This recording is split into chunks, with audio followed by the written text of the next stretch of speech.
en Radio Internacional, vamos a buscar el análisis de las principales cuestiones que nos deja el día y desde luego también, por supuesto, hablar de la situación del mercado del petróleo. Pero para hablar de mercados y para hablar de estrategias tanto a corto como a medio plazo, debíamos contar, y contamos en estos micrófonos, con don Gonzalo Cañete de Soto, analista para Swiss Quote. Don Gonzalo, muy buenas tardes y muy bienvenido. Muy buenas tardes, Javier, ¿cómo está?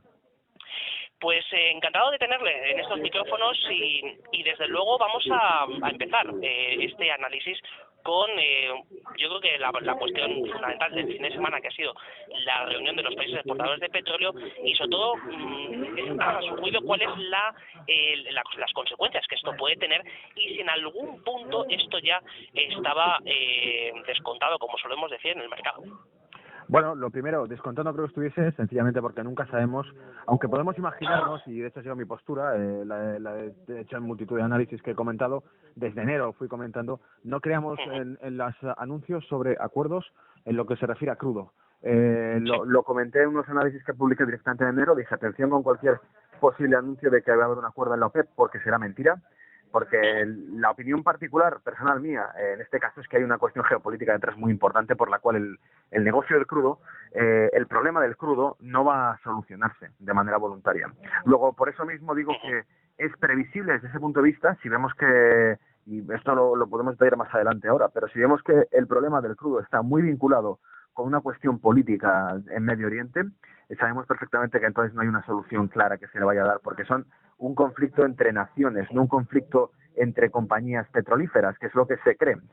Se tiende a distraer la atención y a hablar del tema del crudo como que es algo que afecta a la producción de gas y de petróleo de esquisto, del fracking, llamado fracking, y es algo que indirectamente sí afecta a esta industria, pero que tiene, yo creo, que un calado mucho más profundo y que además se refleja también desde un punto de vista numérico y de negocio, pero insisto, se refleja en la balanza de pagos y en las cuentas anuales de diferentes países. Ahí es donde realmente estamos viendo cuál es el verdadero pulso económico que se está haciendo en el mercado del crudo. En este caso, por contestar concisamente a la pregunta, no estaba descontado. Veíamos que había una subida fuerte en el mercado, de hecho el S&P 500 estaba subiendo muy animado. Teníamos la semana pasada y desde finales del anterior una subida de 5, 6, 7 sesiones consecutivas del crudo, era muy positivo, pero sabíamos desde un punto de vista técnico que había una franja de los 41,50, 42 dólares el barril, difícil de superar, pero desde luego también había cierto optimismo desde un punto de vista técnico. Los gráficos mostraban que había fortaleza subiendo.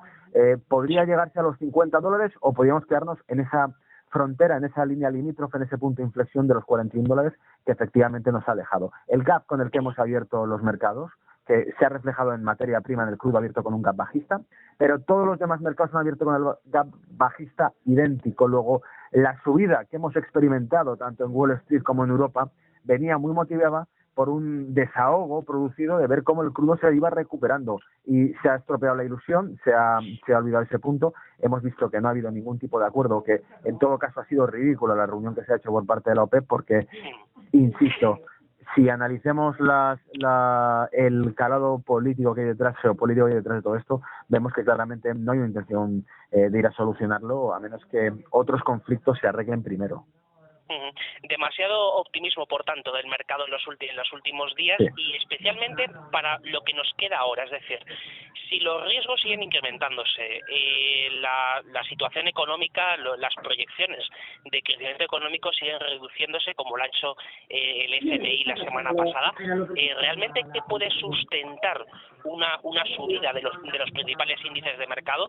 Y luego otra cuestión que le preguntaré después, pero ya se lo adelanto, que es el cómo algunas de las monedas que tienen la mayor carga de una política monetaria ultra expansiva siguen subiendo, como es el caso del yen. Sí, bueno, en este caso hay dos cuestiones. Voy a centrarme principalmente en la última pregunta que he hecho sobre la cuestión del yen. Creo que sigue estando vinculado con... Aquí hay un factor de fondo bastante macroeconómico, pero creo que se va a entender y además viene relacionado con un todo, con el crudo también, con la materia prima, con el dólar. Bueno, vamos a concentrar la atención principalmente en una cuestión, el dólar. La evolución del dólar durante los últimos meses, mejor dicho, la evolución del dólar desde mediados o segundo trimestre de 2015. Vemos un dólar que lejos de estar fortaleciéndose con esa subida de tipos que hace la Reserva Federal, se ve debilitado. Y esto es paradójico, porque nos presenta una materia prima muy baja, pero al mismo tiempo un dólar débil frente al euro, porque no es ni medio normal los niveles que estamos vislumbrando en el euro-dólar, sabiendo que la política de Europa es un euro barato y la política de Estados Unidos ha sido dar el paso desde 2008, no se tocaban los tipos de interés y se tocan al alza, se hace un dólar caro y el resultado en el mercado es un dólar abaratándose, debilitándose. ¿Factores que puedan justificar esto? Creo que el tema de el encarecimiento del yen con respecto al dólar viene motivo de esa debilidad que está mostrando repentina el dólar durante los últimos meses, que se va agravando. Una de las cosas que comentó a nivel de estrategia, Javier, fíjese, era que antes o después el dólar tendrá que recuperar fuerza. Luego, simplemente por una cuestión de política monetaria que está haciendo la Reserva Federal.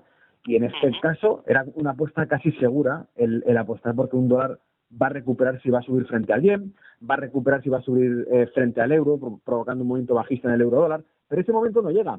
Y casualmente vemos también, yo hace poco me metí a trastear datos, un poco a consultar diferentes justificaciones que pueden mostrarnos por qué ese dólar está tan barato, y una de las cosas con las que me encontré fue que si uno entra, por ejemplo, a consultar las reservas de divisa extranjera de China, lo que ve es que China lleva meses y meses liquidando dramáticamente reservas de divisa, pero con bastante ritmo. O sea, hay una liquidación de cartuchos de reserva, como digo yo, que tiene el Banco Popular de China y que muy probablemente vienen para sustentar la bolsa china, porque sabemos que también está muy volátil y débil.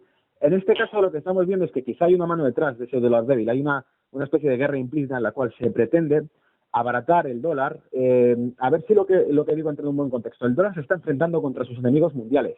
Ese enemigo mundial, el principal de ellos es el yuan. Y el mayor tenedor de dólares y de reserva de dólares es Estados Unidos. Luego, lo que estamos entendiendo en esta ecuación es que China, y cuando decimos China y sus socios, en este caso Rusia, Brasil, América Latina, lo que llaman los BRICS, pueden estar perfectamente apostando por plantar cara al dólar. Y por eso el dólar se está debilitando, porque se están empezando a hacer transacciones en dólares. Y ese es el gran reto que tenemos ahora en el siglo XXI.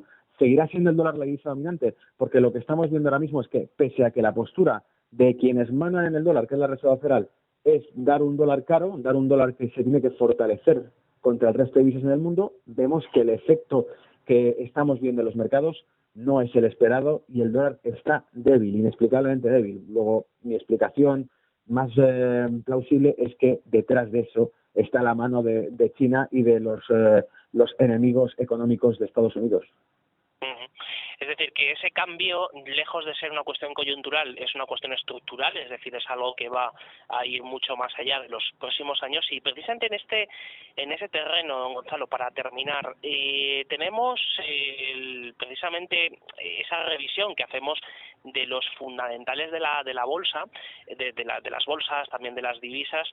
Pero realmente, por ejemplo, ¿qué de bueno puede tener en este momento entrar en posiciones americanas, en general en dólares, teniendo esta situación? Y sobre todo, y última cosa, ¿momento propicio para comprar libras? Bueno, pues dos preguntas. Momento propicio para comprar libras es cuanto más cerca estemos del referéndum, por razones obvias para los que hayan trabajado a mercados. Cuanto más negativo sea el contexto en el que nos movemos, más oportunidades trae el mercado. En este caso, la libra está muy débil por el tema del Brexit que se ha comentado tanto en medios. Nos encanta que se comente, nos encanta que se hable sobre catastrofismo porque eso debilita el mercado y al debilitarlo nos da muy buenas oportunidades y muy buenas ofertas para entrar. Luego, cuanto más dramático sea el tema, más oportunidades hay para que aquel excedente de capital que tenga un inversor lo pueda destinar a mercados que por motivos de pánico se encuentran en momentos de ganga, auténtica ganga para entrar. Y de hecho, por no hablar de términos de barato, entre comillas, simplemente una cuestión técnica. Miren la cotización de la libra contra el euro, por ejemplo, de la libra contra el dólar, verán los mínimos de los últimos años y dirán, bueno, pues es una zona poco arriesgada y bastante rentable para entrar para aquellos que puedan esperar tranquilamente durante meses, incluso un año, a que la libra recupere a lo mejor un 20% de su depreciación. Entonces creo que es interesante. Y la otra cuestión que me había hecho, que perdón, he perdido el hilo, pero no sé, respecto teníamos la compra de activos en dólares. Eso por ejemplo, entrar ahora mismo en bolsa americana, ¿qué sentido tendría hacer esto? Bueno, justo ahora mismo poco. ¿Por qué? porque yo creo que lo que estamos viendo es precisamente una zona de máximos, SP500, que al fin y al cabo es el índice más referencial de las 500 principales compañías, lo vemos con una figura completamente de giro. Luego lo que habrá es bastante debilidad, pero quien quiera, por alguna razón, simplemente porque quiere estar en dólares, porque ve el dólar débil y pues una buena oportunidad.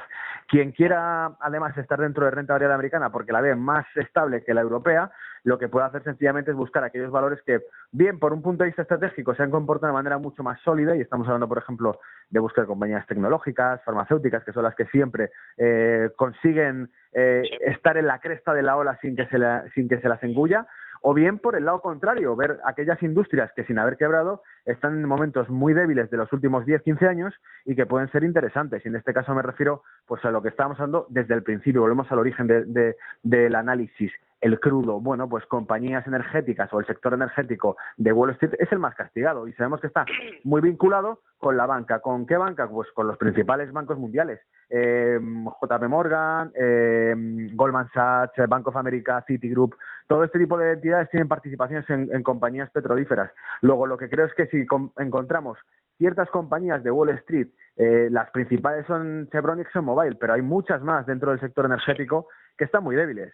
Si vemos que a nivel fundamental tienen solidez y que pueden aguantar y que no hay una fuerte financiación detrás de ellas que las aguanta, pese a las caídas, sabemos que las compañías, en cuanto el mercado del crudo lo recuperen, serán rentables. Y un apunte adicional, el mercado del crudo está intervenido. No es una cuestión simplemente de oferta y demanda, es una cuestión política. Arabia Saudita va a mantener va a mantener una postura de incluso sugerir de aumentar la producción. ¿Por qué? Porque es la guerra del crudo, el precio del crudo. ¿Contra quién?